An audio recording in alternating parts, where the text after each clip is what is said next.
The phone pressed against my ear buzzed with my mother's syrupy voice, dripping with fake sweetness. "We're in Honolulu, darling.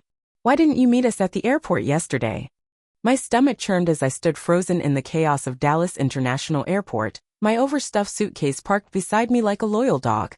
The realization hit me like a sucker punch. They'd lied. On purpose. My name's Harper Evans, and I never imagined my own parents could sink this low. I'd been counting down to this family vacation for months. A desperate escape after a grueling quarter as a marketing exec. I'd just wrapped up wining and dining some big-shot international clients.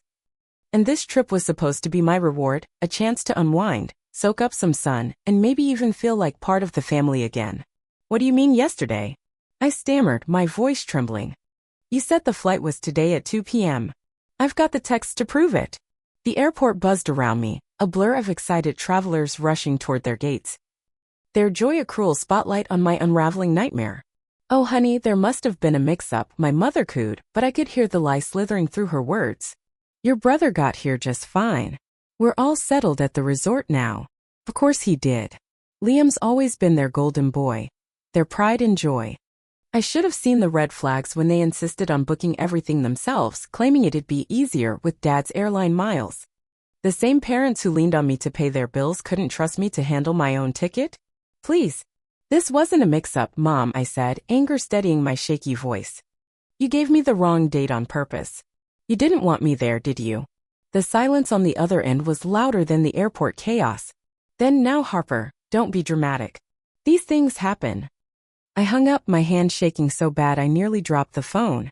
Around me, families hugged, kids squealed, couples laughed. Everyone gearing up for their dream trips. And there I was stranded. Betrayed by the people who were supposed to love me most. The kicker?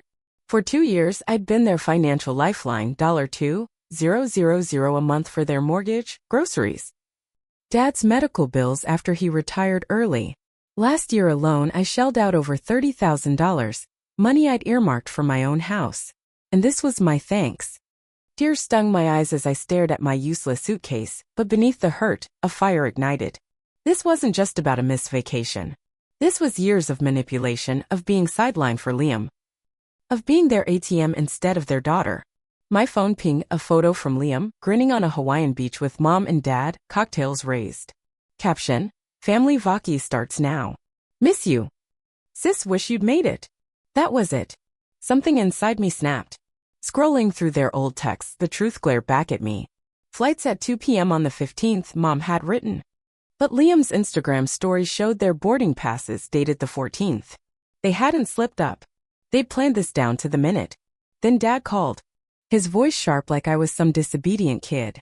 "Harper, your mother's upset by your attitude." It was an honest mistake. I laughed, cold and bitter. An honest mistake? Then why did Liam know the right date? Why do you insist on booking it all? And why have you been lying to me for weeks? He started to argue, but I cut him off. "No, Dad, you listen. I sent you $3,000 for this trip last week. Was that a mistake too? Or did you just pocket it knowing you'd ditch me?" His silence was deafening. Then softer. "You know we're on a fixed income, Harper. We needed that money. You're doing so well, you get what it means to sacrifice for family, right?" My hands shook harder. "Sacrifices? I've given up everything, my savings, my dreams, my house to keep you afloat. And this is how you repay me. Don't be selfish," he snapped. "Your brother needed this break. He's been stressed with his music career." "His music career?" I shot back, my voice rising. "You mean the pipe dream you funded with my money while he crashes rent-free at your place? The gigs that never happen while I work 60-hour weeks to bankroll you all. That's enough," he roared. "I won't tolerate this disrespect. You've changed, Harper. Money's made you cold." And right there something clicked. The hurt crystallized into resolve. "You're right, Dad. I've changed. And things are about to change even more." I hung up and opened my banking app. The Bank of Harper was officially closed. Driving home, fury and clarity burned through me. That night, I dug into everything, screenshots of texts, bank transfers. A spreadsheet tallying every cent I'd sent them. The total? $47,800. Almost 50 grand siphoned from my life to prop up theirs. The next morning, I marched into my bank and shut down the joint account I'd used to funnel them cash. Then I called HR and yanked them off my life insurance. Each move felt like shedding chains. Cue the flood of messages. Mom's guilt trips. I can't sleep knowing you're mad. You're tearing us apart. Liam chiming in, you're overreacting, sis. It was a misunderstanding. Mom's crying nonstop. Dad's true colors shining through. We raised you better than this. Your mom's meds run out this week. Don't you dare shirk your duty to this family. Duty? What about their duty to me? I didn't reply. Instead, I drafted an email, cold and final. Dear Mom, Dad, and Liam, the Hawaii stunt wasn't a mix-up. It was a choice to cut me out while taking my money. That ends now. I'm done funding you. Find another way to pay your bills. Don't contact me about cash again. I need space to rethink this family. I hit send and my phone erupted, sobbing voicemails, angry texts, threats. I blocked them all. That night, doubt crept in. Years of conditioning screamed I was selfish for setting boundaries.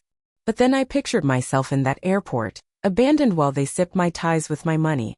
The next day, my Aunt Claire, Dad's sister, showed up at my office. Your parents sent me to talk sense into you, she said, settling into a chair.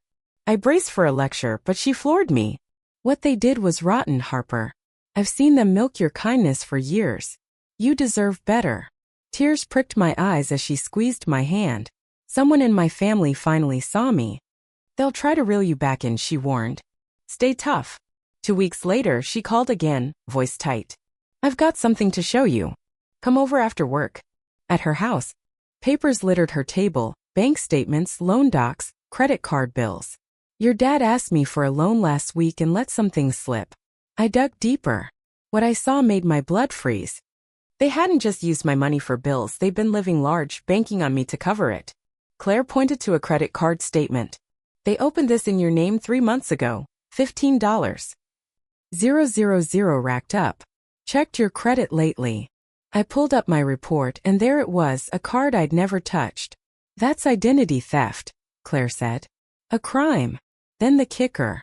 Liam's not even chasing music in LA. He's been home, working part-time at a bar. The cash they said went to his career? Gambling? My phone buzzed, Mom. Your dad's having chest pains from this stress. If he dies, it's on you. Claire shook her head. More games. They're desperate without your money. I had options. Press charges or settle it quietly. But first I wanted them face-to-face with Claire there. She set it up for Saturday at her place. I spent the morning with the lawyer prepping evidence, statement. Texts, the works. When they walked in, Mom, Dad, and Liam, they looked like kids caught stealing cookies. Thanks for coming, I started, steal. We've got some things to discuss. Mom cut in. Tears on cue. Harper, before you. No, I snapped. My turn. I slapped the credit card statements down. Explain this. Dad paled. Liam frowned. Mom sputtered. It was an emergency like gambling debts? I laid out more proof. Or Liam's fake music career? Liam blinked. Fake? What are you talking about? They've been telling me you're in LA, that my money's funding your dreams, I said. Where's it really going? He turned to them, stunned. I've been bartending. They said you wouldn't help with my tuition. Chaos erupted, Liam crying, Mom babbling, Dad raging. We did what we had to, he bellowed. I get it now, I said, dropping my ace. Identity theft's a felony. I can press charges or we handle this privately. Your call. Mom wailed, Dad clutched his chest, my heart. But I saw Mom's calculating glance. Another act. No more games, I said. Sign a repayment plan for every cent you stole, close that card, and leave me alone. Refuse and I'll see you in court. They signed, defeated. No triumph. Just a hollow ache for the family I'd lost. Weeks later, their world collapsed, no more house, just a cramped apartment, their income tied up paying me back. Liam crashed with Claire. Enrolled in community college. He called one night, voice shaky. I didn't know Harper. They pitted us against each other. I'm sorry. It mattered, but it didn't heal the scars. Mom and Dad tried one last stunt, storming my office, sobbing about losing everything. After all we've done for you. Mom cried. I stood firm. You lost me. That's what counts. Security hauled them out, and I felt free. That night, I booked a solo trip to Hawaii. Their betrayal had handed me something they never could, liberty. 3 months later, I stood on a Maui beach. The sunset blazing across the sky. My phone, quiet at last, pinged with a text from Claire. They're out of the house this weekend. Liam's in school, wants coffee when you're back. I smiled, texting. Tell him I'm game. My parents' repayment checks rolled in, not from remorse but necessity. Mom's guilt emails, we're on ramen while you live it up. Went straight to trash. At work, I snagged a promotion, channeling energy once wasted on them into my life. I started house hunting, reclaiming dreams they'd hijacked. On that beach, I realized the best endings aren't about forgiveness or fixing things. Sometimes they're about walking away and choosing yourself. They'd meant to break me with Hawaii. Instead, they gave me wings.